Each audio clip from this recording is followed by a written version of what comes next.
మెదక్ జిల్లా రామాయణంపేట నిజాంపేట్ మండల రైతులకు అవగాహన కల్పిస్తున్నామని వ్యవసాయ విశ్వవిద్యాలయం శాస్త్రవేత్త డాక్టర్ శ్రీమతి నిర్మల గారు ఇన్ఛార్జ్ సహాయ వ్యవసాయ సంచాలకులు రాజనారాయణతో కలిసి ఈ రోజు రామాయణంపేట మండలం ఆర్ వెంకటాపూర్ గ్రామంలో యాదయ్య అనే రైతు యొక్క క్షేత్రాన్ని సందర్శించడం జరిగింది. అందరికీ నమస్కారం. ప్రతి గ్రామానికి నాణ్యమైన విత్తనం అనే కార్యక్రమంలో భాగంగా వ్యవసాయ శాఖ మరియు వ్యవసాయ విశ్వవిద్యాలయం ఆధ్వర్యంలో ఖరీఫ్ యొక్క అంటే వానాకాలం మొదటి వారంలో రైతులకు విత్తనాలు పంపిణీ చేయడం జరిగింది.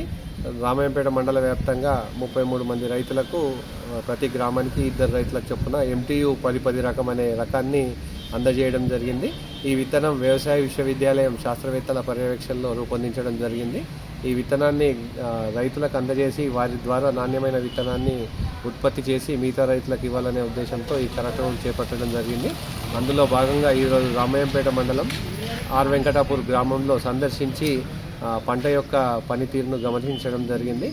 నాణ్యమైన విత్తనాలు రావాలి అంటే తప్పనిసరిగా గింజ దశ నుంచి పంట కోత వరకు వివిధ దశల్లో సస్యరక్షణ చర్యలు అదేవిధంగా సమగ్ర పోషక యాజమాన్యం చేపట్టాలని డాక్టర్ నిర్మల వ్యవసాయ విశ్వవిద్యాలయం శాస్త్రవేత్త సూచించడం జరిగింది.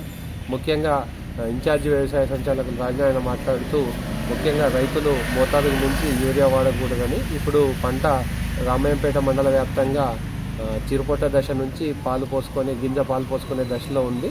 ఈ దశలో మోతాదుకు మించి యూరియా వాడడం ద్వారా పంటల్లో చీడపీడలు ఎక్కువగా వచ్చే అవకాశం ఉంది. కాబట్టి రైతులు మోతాదు ప్రకారం ఎరువులు వాడాల్సిందిగా కోరడం జరిగింది.